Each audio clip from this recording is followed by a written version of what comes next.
Hot Takes or Toast is brought to you by Siegfried and Jensen with 30 years of serving Utah. Question of the morning, Jazz fans. How much of this can you take? 12 straight losses, heading for a 3-27 finish, apparently. A second straight year in the lottery, back into the draft, a third year, a fourth year. Where's the rebuild going? Ryan says, stop asking stupid questions.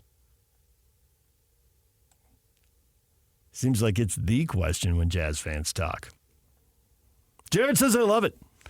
I love that we're doing something we've never done before. Ask us next year at this time because the plan is to tank next year too. Exclamation point, Jared adds.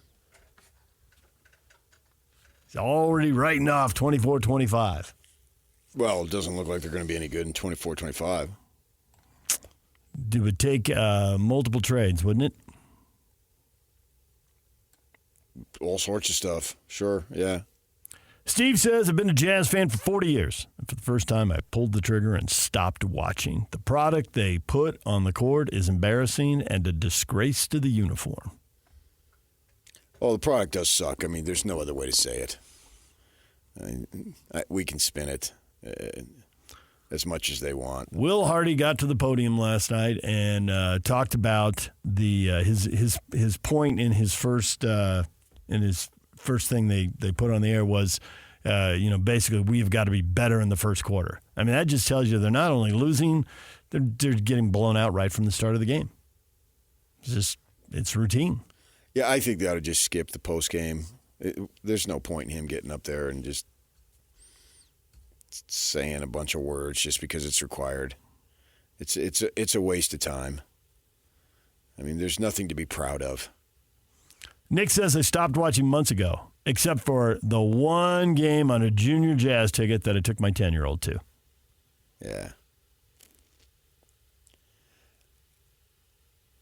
If they want to tank next year, okay.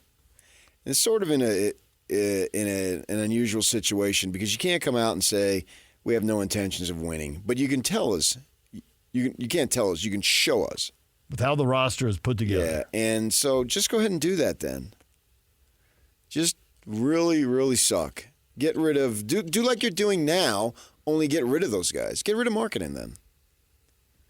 Get rid of Clarkson. Get rid of Collins. Strip it all the way down. Yeah, I mean, because that's what you're doing now, and they're sitting over there if they show up in street clothes and not playing. Okay, so be it. But go all the way. Get rid of them all. Trade Markkanen. Get some younger draft capital, younger players. Why have them around then? There's no need for them to be around. And then let the young guys play. And if you don't play hard, then bench them. If you don't play smart, let them play through it. But if you don't play hard and you give me attitude, then you're out. But if they make mistakes, so what? And then they make mistakes and you tell them not to do it again and they do it again, so what? At some point, they got to get better. Well, you're not going to get better sitting on a bench. I don't think you're going to get better in the G League. There's a limit to how much. You can get better in the G League, but there's a limit to how much you can get better. Not for 3 years in the G League, you're not. Nope. No, I think we've seen enough now that guys, even a half season in the G League can make a difference. And that's fine, but they've already had that. They have had that. These guys have had that. Yeah. The next round of guys, we'll see. Right. Depends on who they get. Yeah, but I'm talking about these three drafted rookies right now. Do you move the 30-year-old guys, and then do you take the next step and move the 27-year-old guys? How much are they going to strip it down? And Collins. What do you want them for? They're only going to get in the way. If you're intent on all in for Cooper Flagg next year, then go ahead. We're not even in this year's draft. Let's talk about next year's draft. And yet, well, that's the maybe way that is the way it has to go. It has to go that way. It has to go that way. You have to draft well. I guarantee you it has to be. It's not a maybe. Have you given up on the thought that they're going to trade draft capital for veterans and get better? No. But we're on the subject of tanking. You want to change subjects, that's fine. But right now we're talking about tanking. And if that's what they want to do, all right, okay. You can't tell us, guys, we're going to lose this in 24-25 because we think we can really get a player, or maybe even two, that can help us big time. Transformational. But they can't come out and say it. The league will fine you. It's not the right thing to do, blah, blah, blah. I get it. And yet we know there's going to be at least a half dozen teams in the league that do something like that. So don't tell me, show me. And right now you're straddling, and it's not going anywhere. And it's miserable. It's absolutely miserable.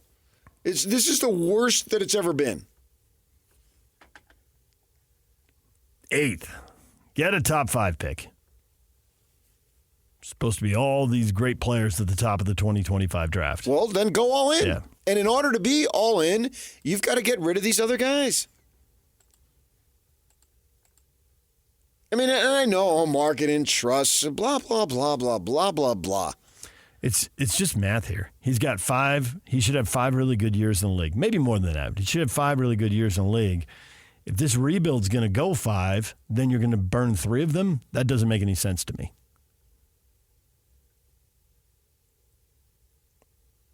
But they can't tell us they're going to be awful, because you're right, they will get fined. It's not the right thing to do. But if you're going to be awful until he's 30, then go ahead and make the move and get somebody younger. Right. Whether that's draft capital or you trade him for somebody who you think is really good who's, 22. And he's not that good to lift you by himself individually anyway. He's a nice player. Yep. And you need nice players. And he's not durable. 65 games is about it.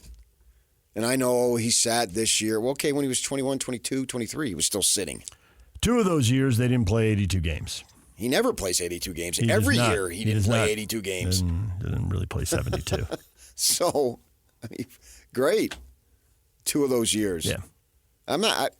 I have no reason to defend any of these people. Oh, I hear you. Are they going to get anybody who averages more than 65 games a year? Sure. Why not? Because that just seems where the league is going. And back to... No, Sexton has played in every game this year, so they already got one. Okay. Is that what the best players do? Speaking of people who can score but aren't going to lift you. Well, if you win the title, who cares? But Markin is not the best players. Right. No. He's a nice player. You'd like to have him on your team. But does he fit right now? If you're going to tank next year, he does not fit. If you're going to try to make the postseason next year, he fits. Are they going to make other trades or not? That is the question. Yeah, we'll know. They'll show us. They don't have to tell. They don't have to have a press conference. We'll know by who they acquire and what the roster looks like. We'll see it. And that's really more important than talking about it anyway. And if that's what they want to do, begrudgingly, I'll go along with it. Not that they care what I think, but I'm, as a voice of the fan, I would authorize or endorse, I guess maybe is a better word, the fan going along with it. Matt's going along with it. He says, I'm watching. I'm glad it's almost over, thankfully. I am looking forward to what they do in the offseason. Me too. Yeah, no question about that. Yeah. This offseason, next offseason, because it's going to be a process. How many more rookies are they going to put on the roster? Well, if they're potentially great players, they can put on 10 for all I care. What's the difference? They're not going to put on 10. I know, but what's the difference? If they grow up and become outstanding players, I'm all for it. That's the way they're going to have to build the thing. That's the way they built it before. Nothing's really changed. The formula for the Jazz to be successful hasn't changed in 40 years. Draft well and develop. And then augment. That part hasn't changed. The part that's changed is build a team that's as good as you can and then hit on somebody in the middle of the first round or late in the first round. That's different than tear it all down, be terrible, have a top 10 pick, maybe a top 5 pick, although we haven't seen them do that yet, and add 3 rookies to the roster. Well, you have to have 3 draft picks in order to add 3 rookies. So how many times do you have 3 draft picks in the first round? That rarely happens. So of course that's different. Except that they're stacked up to have that here. If they want it, they don't have to have it. They may still trade them. Yeah. But this is the formula for them to get better is obvious. This is where they've cast their lot, and this is what they must do. And go ahead and do it. So I don't care how many rookies you have on next year, as long as they're good players and can develop into really good players. I'm all for it. I mean, they're not going to win the title next year no matter what they do. That's true. So what's the difference between 45 wins and 15 wins? I think the difference for most fans is how quickly can they get back to being competitive and interesting. Well, how bad do they want to suck? Do you want to sacrifice a chance to win a championship just to make yourself interesting? I mean, you can pile all your assets into making yourself interesting, but then there's no way to get better after that. Well, the odds are against them doing it anyway. They've never done it. And why would I think they're going to do it now? It's hard to do. This is a league that is not set up for these types to win it. If you get fortunate, then you got a shot. Get your one. And we go to San Antonio, blah, blah, blah, blah, blah, and Milwaukee. Okay, great. Meanwhile, the 25 other teams, no, all the way up to 25. And maybe you can get one. If you get one, cherish it because you're probably not getting another. Dallas, Portland, Seattle, Toronto. So Milwaukee got 2, but it took 50 years. Strive for that one. And that's a worthy accomplishment. That one will equal 5 of the Lakers. And it will be glorious if it ever happens. And I hope like heck it does happen. Because these fans, they absolutely deserve it. There's no question about it. They've been so good, so passionate, so loyal for so long that they want it. I used to want titles, 1 for Larry Miller, 2 for Jerry Sloan. Well, they're both gone now. Yep. Do I want one for Ryan Smith? Not yet. I want one for the fans. The long-suffering fans. Ryan's over there. Well, give me one as a fan. Don't give me one as an owner. And that's great because if the fans get it, that means he gets it. Yeah. And I'm fine with that.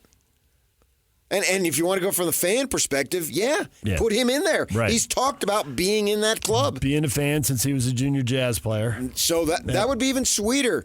How many times does a fan become the owner? I mean, a lifelong fan of that particular team, and then he becomes the owner, she becomes the owner, and then they win it all. It would be storybook. I would love to see it. It would be the number one thing I would like to see outside of getting MLB. And even at that point, once they got MLB, I would still root for the Jazz to win it all before MLB. Because the fans are so invested for so many years. Yeah, they're great. So many frustrations. Yeah, right. And they deserve it. That fan who's aging is in his or her 60s now and is moving towards 70s, wondering. We've seen it. We've seen it so much, how much it means. We've seen with the Red Sox winning and fans going to the cemetery to celebrate with their deceased parents. We all have a romantic sentimentality vision of that and what that must mean to that man or woman or men or women who go to the cemetery and shared that with their deceased parents when the Red Sox freaking won. And the same thing with the Cubs. I can remember when the Cubs won, they showed some small bar and Harry Carey's wife there. And when the Giants won, they had a big video screen in one of those in the city parks that they have in San Francisco. And the people are going to, and there's this lady, white hair, clearly well into her 70s. She's standing there watching it, and tears are going down her eyes. Wow. That's what we would have here. And I want those people who said that.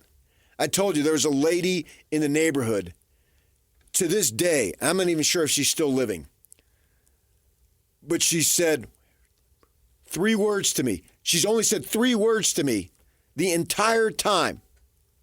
And that was back before when they let me do the Jazz TV, before I got fired. Unceremoniously dumped, axed, if you will.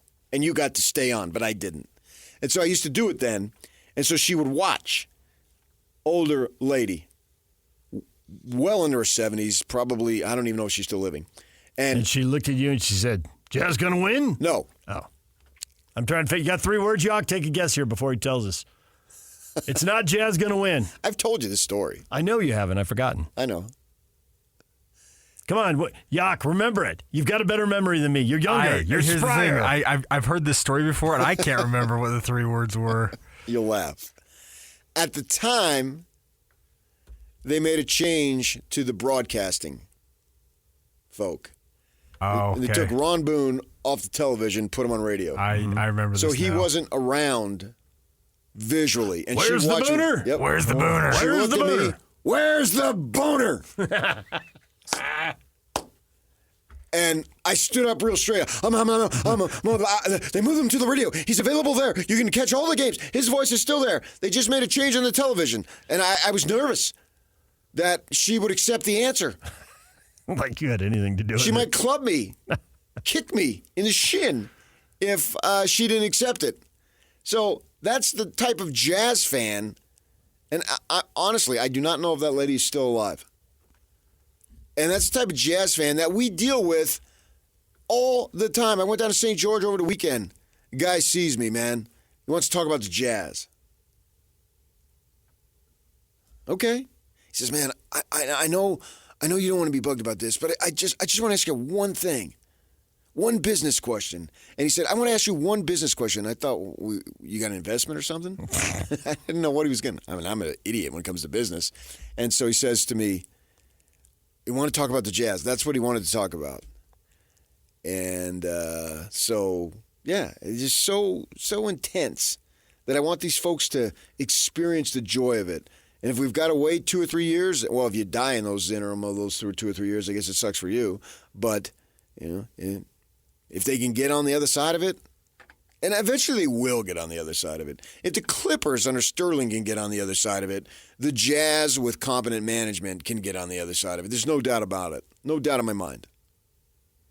Well, the Clippers are an interesting case. You'd think in L.A. they have some built-in advantages, but they had, if he wasn't the worst owner in pro sports, he was on a short list. And so just getting to the Ballmer era helps the Clippers. Big Yeah, time. but that was where's the 30 years. And I was covering right. the Clippers then. Yeah.